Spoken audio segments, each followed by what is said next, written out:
Olá, tudo bom? Eu sou a Andrea. Esse é o vídeo 2 do como que eu cheguei a fazer tentativas, né, do autoextermínio. E eu quero voltar no ponto que Deus era meu maior amigo. Deus era a pessoa que eu busco e sempre busquei. Quando eu não sabia o que fazer, a primeira pessoa no qual eu gritava sempre foi Deus. E ali naquele momento que eu me via tão separada de Deus, tão distante de Deus, talvez pelas crenças, né, pelos aqueles traumas religiosos que já estavam tão entranhados dentro de mim. Naquela época eu não sabia o que era trauma religioso, né? Eu cresci na Assembleia de Deus do Pé Roxo, aonde não podia pintar cabelo, meu cabelo não é loiro, meu cabelo é preto, da cor assim, da minha sobrancelha, onde não podia passar maquiagem, onde não podia colocar um brinco, um anel, não podia cortar cabelo, não podia usar uma calça, não podia usar uma camiseta, não podia várias coisas. Então eu cresci nessa igreja. Nessa igreja que falava também que Deus era amor, mas a pregação maior era também é fogo consumidor. Então, na verdade, você começa a. Você tem amor por Deus, mas você tem medo dele. Você começa, talvez, a seguir a Deus não pelo aquilo que ele é, né? O desejo de você chegar no céu, mas sim o medo de você não ir para o inferno. E aqueles traumas, aquela religiosidade estava entranhada em mim. E também uns agravantes que tinha, que eram de traumas multigeracionais, né? Que minha mãe sempre falava pra gente que logo depois de mim ela tinha perdido um filho e que esse filho, outras irmãs, outras pessoas já tinham falado que Deus estava requerendo dela para aceitar ele, que se não aceitasse, Deus iria levar o filho dela. E o filho realmente morreu. Acho que ele tinha uns 2, 3 meses de idade, acho que 3 meses de idade o filho morreu de uma pneumonia. Então, isso ficou, de certa forma, gravado aqui na minha mente. E quando eu me vi longe de Deus, fazendo coisas que não eram do agrado do Senhor, porque quem já pisou no Santo dos Santos, em outro lugar, não sabe viver. A Fernandinha canta esse hino e quando eu estava lá no mundão, lá nas casas de show, vinha essa música, nesse hino na minha mente, que a Fernandinha cantava. Então, eu só fui afundando cada vez mais, afundando, sem saber para onde ir. E detalhe, ninguém sabia. Todo mundo via uma mulher alegre, uma mulher que saía com amigos, não é? Ia, tinha toda aquela infraestrutura de amizade na família, aquela coisa, trabalhava.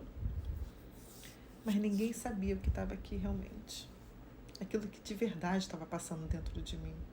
Aquele desespero por querer achar a Deus e não conseguir, por querer sentir Deus e não saber como, aquele desespero por buscar Deus e achar que acabou, tá tudo perdido, não tem mais solução.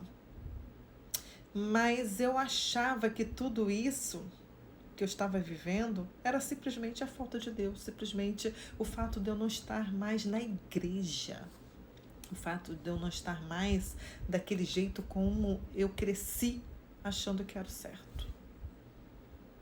Eu não sabia o que era depressão.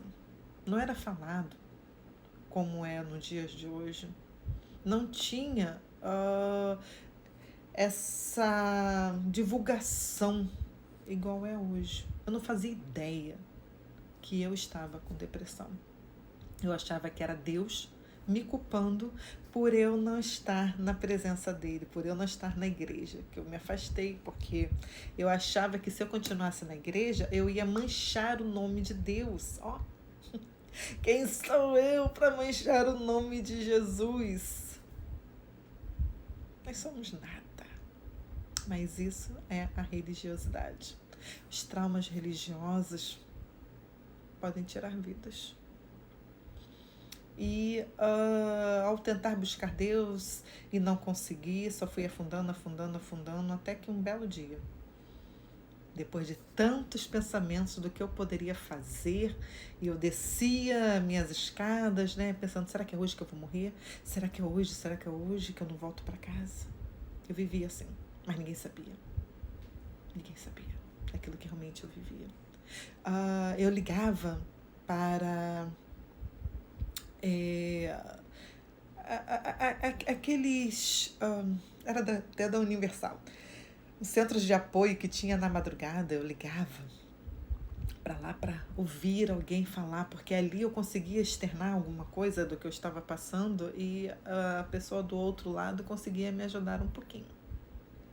Mas não muito. Mas ao tentar buscar Deus e não conseguir, a tentar sair daquilo tudo, e vinha sempre na minha mente, a tua família vai ficar melhor, você agora não presta para nada, você está suja, você está imunda. Eu me via, a minha visão era dentro de uma gaiola, dentro como se fosse a gaiola do Piu-Piu, Satanás segurando, e eu ali dentro. E era assim que eu me via. Eu falava, Deus, eu não pertenço mais a ti, eu pertenço a Satanás, a minha vida já não é mais tua, minha vida é de Satanás. Eu sei que eu falava para Deus. Mas ao mesmo tempo, eu queria sentir Deus, eu queria vivenciar aquilo tudo de novo. E a depressão, ela vindo, porque se eu soubesse que a depressão era doença, eu não ia confundir aquilo tudo como se fosse espiritual. Porque quando a gente escuta aquelas pregações, cristão não pode ter depressão, porque se cristão tiver depressão é porque ele está endemoniado. Cristão não pode ter ansiedade, senão ele está endemoniado. Eu cresci ouvindo isso. Então eu achava que eu estava endemoniada, porque eu estava daquele jeito e não conseguia sentir Deus. Então os traumas religiosos matam. Cuidado. E ali, ao tentar achar Deus, ao tentar e não conseguir, houve um belo dia. Eu vou fazer do jeito que eu fiz. Foi a loucura ali, eu estava em surto psicótico, eu tenho certeza disso. Hoje, ao me analisar, eu vejo isso. Eu fui para minha laje, no acho que era quarto, quinto andar. Era um prédio familiar. Eu fui para lá. E... nossa, esse vídeo ficou grande. Fica no próximo. Eu conto como que foi. Até já.